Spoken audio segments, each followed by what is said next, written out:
Joe Biden is now facing a world of hurt over the multiple instances of classified documents that he kept when he was vice president and some that he got after he finished being vice president, which is definitely illegal. If you listen to the Democrats and their Praetorian Guard misinformation fake news media today, you would never know that the totally compromised Department of Justice under the woke radical Attorney General Merrick Garland decided to send the FBI to raid the immediate former president for declassified documents that he had, which was 100% legal according to the Constitution, the courts, and a longtime DOJ policy.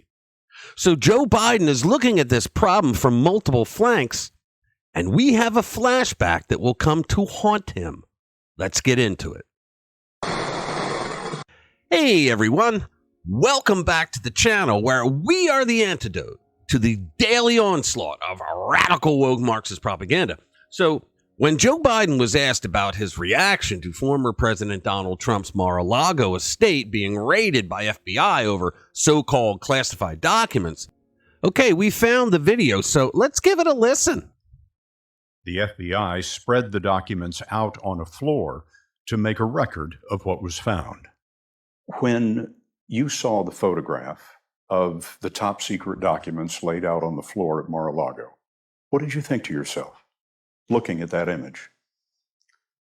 How that could possibly happen, how anyone could be that irresponsible. And I thought, what data was in there that may compromise sources and methods? By that I mean names of people who helped, or et cetera. And it's just totally irresponsible. Totally. And you don't know what was in those documents? I have not asked for the specifics of those documents because I don't want to get myself in the middle. He was thinking, what flavor ice cream am I going to get this weekend? And now it looks like old Joe has changed his tune now that he's been caught illegally and dangerously storing classified documents in less secure areas than Trump did. At least Trump had his declassified documents in a locked storage room inside a gated estate with Secret Service and security guards there 24/7. Biden had some documents at the Penn Biden Center, which was paid for with dark money, most of it from China, and at a garage at a house where Hunter Biden stayed a lot of times. I bet Joe was angry at Hunter because he was supposed to clean out the garage. I guess Joe was also taken after his former boss, Barack Obama, after he left the White House and started storing classified documents in an abandoned furniture store with no security whatsoever. And for the liberals who are watching, we know this because Obama's office wrote a letter to the National Archives and Records Administration telling them so.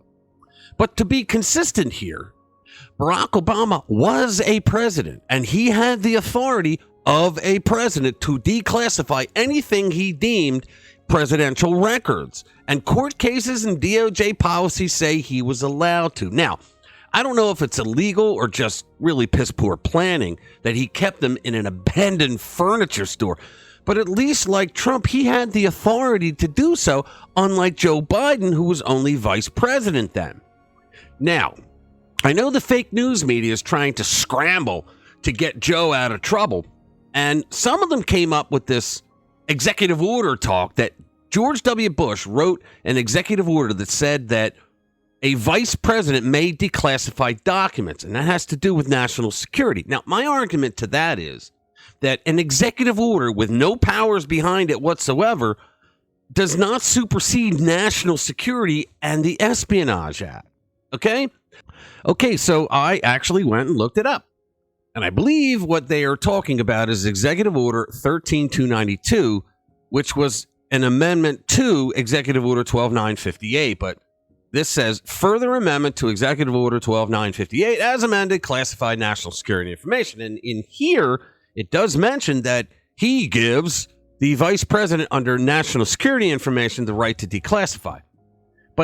There's no power here. He doesn't have the power to do it. What he says in the beginning is, by the authority vested in me as president by the Constitution and the laws of the United States of America, and in order to further amend Executive Order 12958 As amended, it is hereby ordered that Executive Order 12958 is amended to read as follows. Now, I don't see anywhere in there where it gives him the power.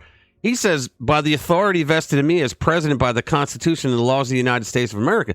There's no authority vested in him to be able to change national security on his own. National security is a law that is created by Congress. And Article 1, Section 1 says that the Congress has the right to legislate laws. Okay, the executive branch just enforces them. He can't write an executive order without a power behind it. And just by saying the authority vested in me as president and the Constitution and the laws of the United... No, it doesn't work that way. Sorry, Charlie. But to try to slime your way out of this by saying that a past president's executive order supersedes national security is just a joke. And Joe Biden has some splaining to do. Now, Joe will probably get away with it because, after all, he does have a D next to his name, right?